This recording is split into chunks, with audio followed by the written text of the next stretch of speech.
Sí, un saludo para toda la audiencia de Diario de Cuba. Mi nombre es Alfredo Herrera Sánchez y hoy voy a estar conduciendo esta emisión de Puntos a las IES. En el día de hoy vamos a estar conversando sobre la migración. Esta crisis migratoria que está enfrentando Cuba es la más grande desde que se tienen registros, o sea, es la más grande de toda la historia.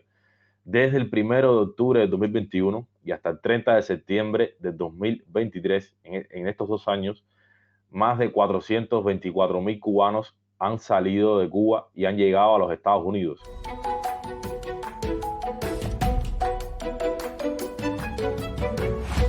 Para abordar este tema de la crisis migratoria, vamos a estar conversando con Zuley Pérez Blázquez, quien es una exiliada cubana que se está radicando ahora mismo en México junto a su familia.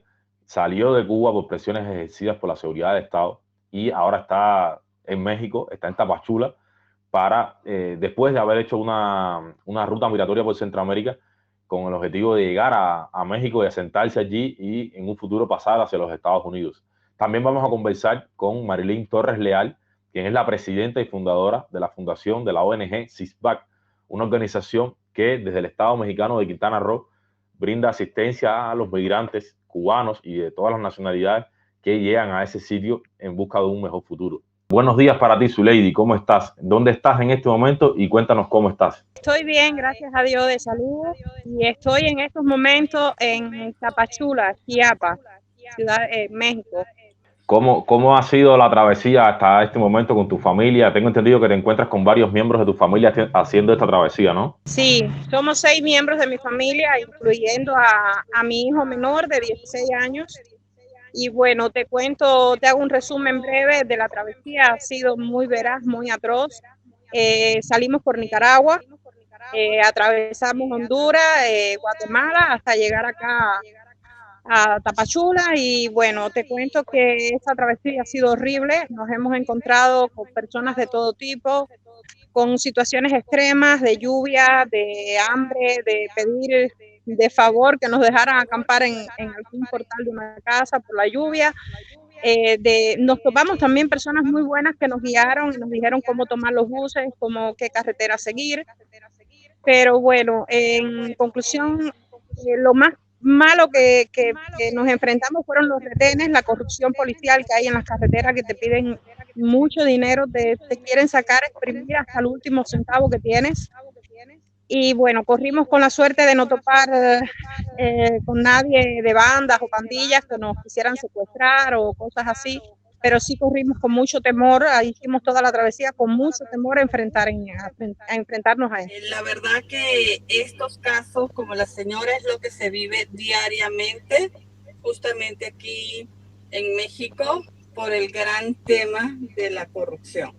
Lamentablemente, no solamente el salir de su país de origen, de todo lo que tiene que pasar, porque tiene que pasar 2, 3 países más, sino también justamente ya la llegada justamente en frontera con Tapachula, que ahí donde la situación cambia totalmente para el migrante, porque no hay un documento, aunque sí lo hay legalmente, un documento que le dan para tránsito, pero con este tema de tanta gran cantidad, bueno, el éxodo tan grande, por eso que son 4 países que de las cuales ustedes pueden optar por el CBP-1, que las personas a partir de Ciudad de México hacia el norte, justamente ahí pueden pedir esa solicitud.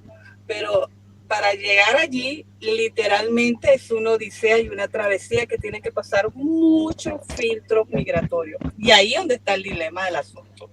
Todo el tema de que hasta los buses, hasta las personas, los transportes, todo se encarece 5, 6, 7, 10 hasta 20 veces más su valor.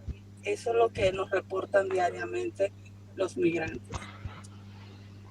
Zuleydi, en tu caso, porque es importante tener en cuenta el punto de partida de donde comienzan todas estas rutas migratorias. En tu caso, ¿cuáles fueron los motivos? Sabemos que tienes una historia bastante fuerte. ¿Cuáles fueron los motivos que te hicieron salir de Cuba junto a tu familia de esta manera? Si nos pudieras comentar al respecto. En mi caso, nosotros, toda mi familia, excluyendo a mi hijo menor, porque bueno, no tiene la edad, somos opositores al gobierno que está en turno ahora, que es el de Díaz-Canel, pero bueno, sabemos que están los Castro todavía detrás de ellos. Llevamos desde el año 2008 siendo activistas por los derechos humanos en Cuba, y esto nos ha traído como consecuencia pues amenazas, golpizas, detenciones, acoso, hostigamiento. Yo le cuento mucho a las personas que yo fui una de las cubanas beneficiadas en este caso, que pude salir en varias ocasiones del país, invitada por organizaciones a pasar cursos de liderazgo femenino principalmente, y nunca se me pasó por la mente quedarme en ningún país ni salir de mi país. Pero desgraciadamente uno le dice a las personas, me vi obligada a salir, y hay gente que no lo entiende. Y en este caso yo me vi obligada a salir junto a mi familia, dejando mis otros hijos en Cuba. Mi madre con mucho temor, mucho miedo de que me les pueda pasar algo, pero tenía que poner a buen resguardo la vida de mi hijo menor, que estaba amenazado en estos momentos de muerte por agentes de la seguridad del Estado, obligándolo a pasar el servicio militar obligatorio. Y al nosotros negarnos y él mismo negarse ante la negativa, pues nos dieron a escoger o el exilio o pasa el servicio militar. Y ahí comenzaron las amenazas. Incluso mi hijo fue golpeado un día que venía de casa de la novia para la casa temprano, 8:30 de la noche. Cuando me llamaron que llegué al hospital, allí estaban los agentes de la seguridad del Estado, Evelio y David, y riéndose muy cínicamente me dijeron, accidentes como este van a seguir pasando. Tienes dos opciones, o te vas o te vas.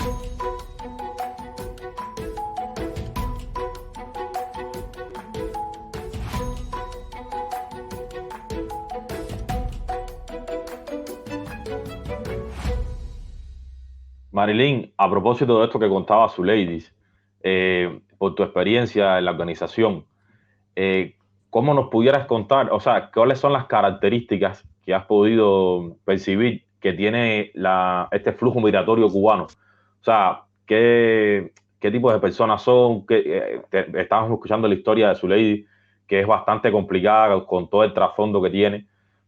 Cuéntanos tu experiencia trabajando con migrantes cubanos, asistiéndolos. ¿Qué características tiene el flujo migratorio cubano?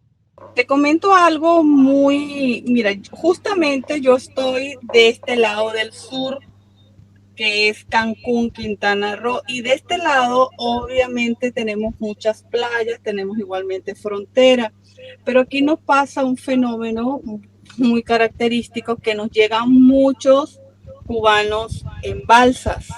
Entonces esa categoría es demasiado complicada porque nos llegan con una condición muy, pero extremadamente vulnerable. Entonces llegan en las playas, bien sea por Isla Mujeres o por Puerto Progreso, casi por la península de Yucatán, y nos están llegando y arriesgando su vida, niños, obviamente mamá, papá, familia, y el tema de ellos, de muchos de ellos, y de verdad esto fue algo que nos sucedió no hace poco tiempo, un par de meses, que tuvieron que desviarse a otro lugar, como a otra islita muy pequeña de acá, y lamentablemente muchos de ellos murieron. Entonces eso es lo que no tienen esa cifra, y que pocos pueden llegar, y cuando llegan aquí es que nos pueden echar todos esos cuentos, y eso es la punta del iceberg, lo que te estoy contando.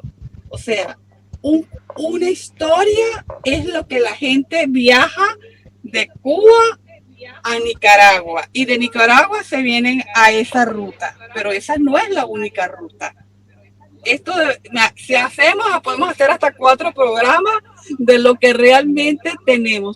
Lamentablemente hay otras rutas que están muy, muy peligrosas, y por favor, también le digo a los hermanos cubanos, cuídense, están arriesgando mucho, entiendo todo este tema, pero hay muchos niños, muchas familias que están saliendo a las balsas, y que lamentablemente las aguas, los mares, ahorita justamente en esta zona que estamos entrando, justamente aquí en la parte esta de México del sur, tenemos muchos huracanes y empezamos la época de huracanes.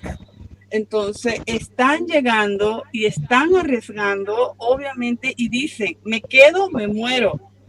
Irme por aquí es una lotería, es como lanzar una monedita al aire, como me puedo morir o como puedo vivir. O sea, entonces la situación está muy, muy complicada. Y el tema no solamente porque llegan sin nada, si acaso pueden llegar con su carnet de identidad cubano porque ni siquiera pasaporte tiene. ¿Ves? Sí. Entonces ahí la situación es bastante compleja. Los tenemos que agarrar, pedir asilo, en este caso humanitario, un programa que hay en México que es el refugio humanitario, y que puedan llegar, porque de repente nosotros como organización podemos asistirlo y podemos apoyarle, darle la orientación, darle todo, para que así la estación, en este caso los agentes migratorios, no se lo lleven a una estación migratoria y ahí no lo vuelvan a deportar.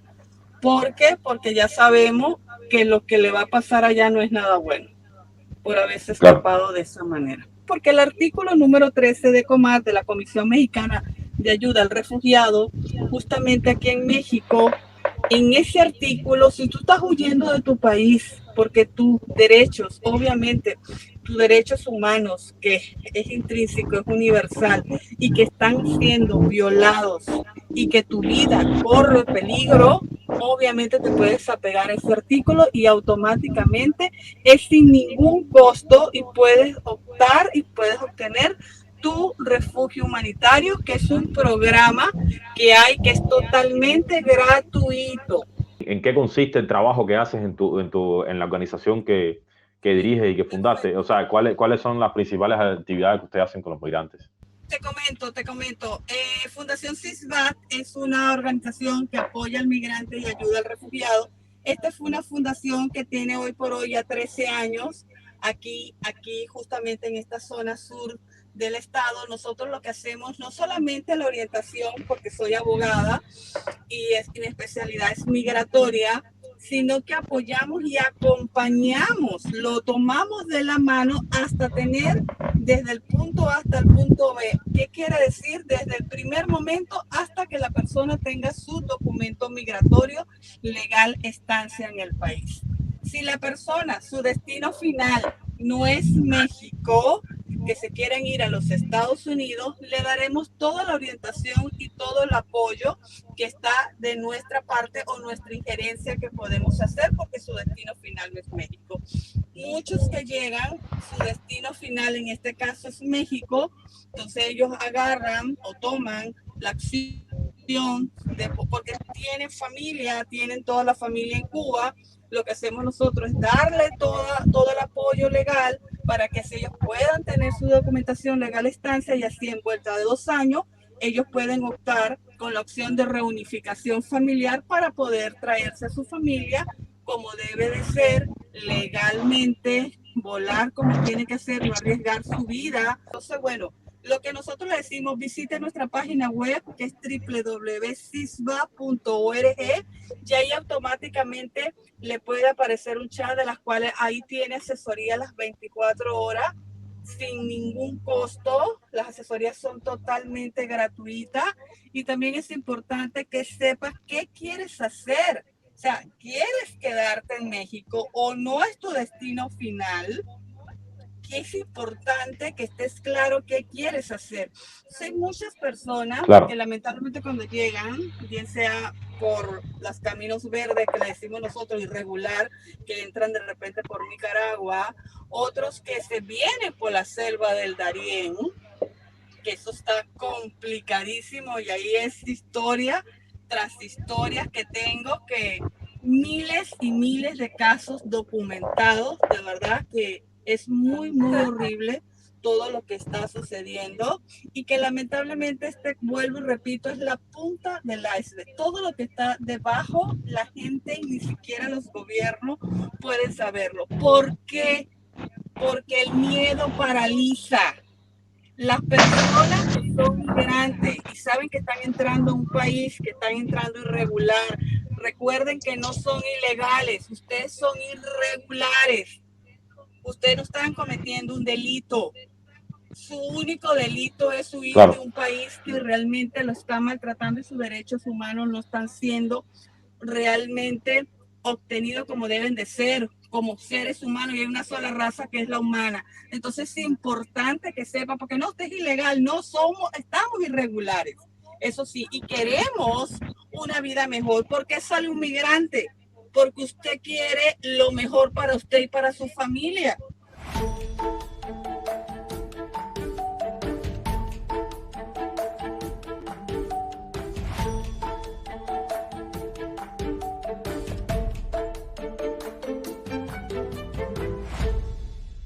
Es importante subrayar una cosa que comentaba sobre la ruta por mar. Recordé un ejemplo que sucedió el año pasado cuando 8 náufragos cubanos fueron rescatados por un velero que era pilotado por unos turistas argentinos frente a la península de Yucatán. Cuando los rescataron estaban deshidratados, con quemaduras por el sol, llevaban días a la deriva y le dijeron que preferían morirse en el mar que ser regresados a Cuba. O sea, esto va a una medida de la precariedad con la que muchos de estos migrantes intentan salir de la isla. Zuleidi, te quería preguntar algo aprovechando que estás ahí en Tapachula. Basado en tu experiencia y en lo que has visto durante los últimos días, ¿cómo está la situación ahora mismo? ¿Cómo está la llegada de migrantes?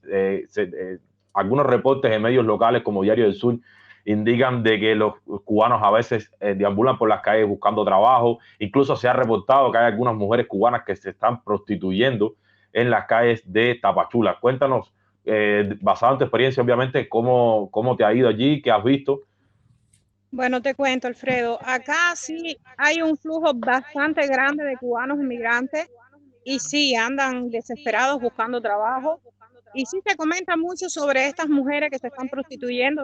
Yo en lo personal no las he visto.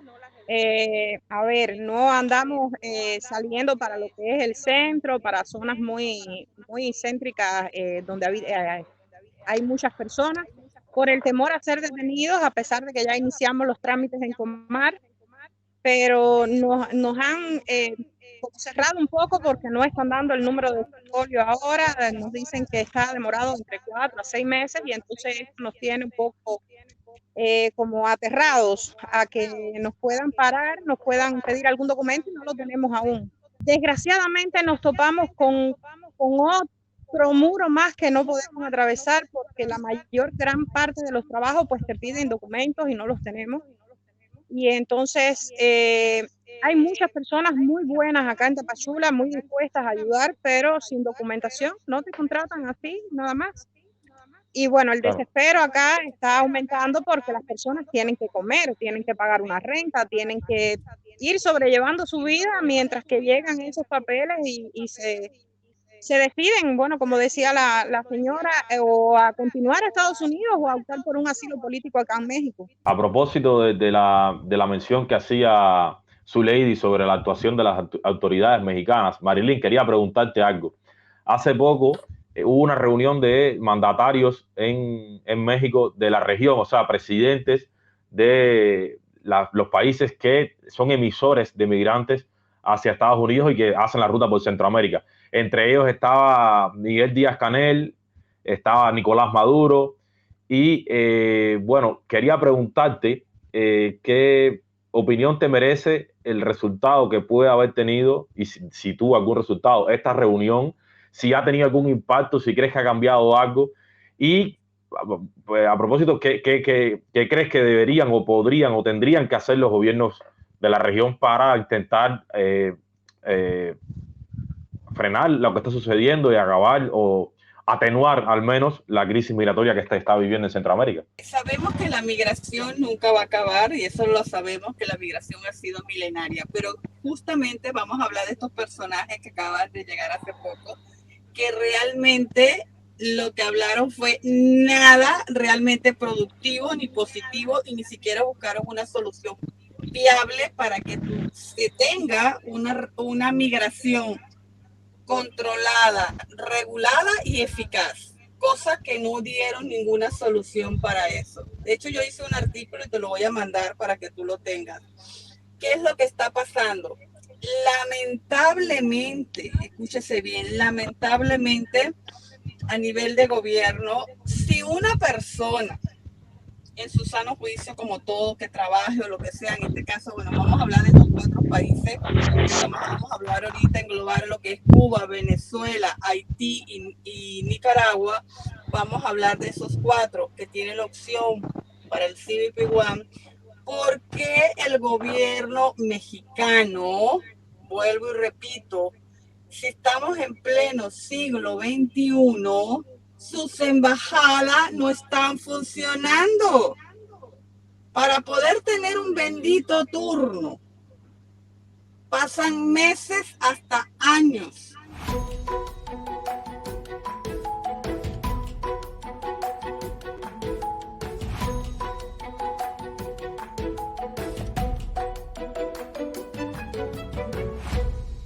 Zuleidis, ¿qué consejos le darías a los cubanos que pretenden o están en planes de iniciar esta travesía? A veces dar consejos es un poco difícil porque más nadie que yo misma sé lo que es vivir dentro de la isla con las necesidades y carencias que se están viviendo en estos momentos, con la situación social, la violencia social que se está viviendo, sobre todo las familias que tienen niños jóvenes, los asaltos, las violencias, y con la persecución política y la violación de tantos derechos, de hecho, que los violan todos, no hay uno que exista. Pues es difícil dar un consejo a los cubanos y decirles que no vengan, porque las esperanzas son grandes y esas son las que nunca se pierden. Pero sí les diría a cada uno de ellos que lo piensen bien antes de hacerlo, porque es una travesía bastante dura. Es llegar a un lugar desconocido donde no tenemos cultura, donde no tenemos nuestras raíces, nuestros conocidos. Sí, el cambio es grande, se nota. De hecho, bajando del avión y saliendo a la puerta del aeropuerto ya se nota el cambio de sistema, de cambio social, de ciudad. Es verdad que no tiene nada que ver con Cuba, pero se sufre bastante y se enfrenta uno a miles de peligros que no tienen nada que ver con los peligros que uno se enfrenta en Cuba. Son peligros mucho mayores de los que uno se enfrenta en Cuba. Así que les aconsejaría que lo piensen bien y que si van a emigrar, que traten de hacerlo por la forma más segura posible y no como lo hicimos nosotros realmente. Les reiteramos el agradecimiento por haber estado con nosotros y tengan siempre en cuenta, nos le decimos a nuestra audiencia, todos los consejos que nuestros expertos y los migrantes que hemos consultado a través de los contenidos de migración que están públicos en la página de Diario de Cuba. Todas estas recomendaciones deben seguirlas al pie de la letra para que no pongan su vida en riesgo durante estas travesías. Nada, nos despedimos y nos volveremos a ver en una próxima ocasión.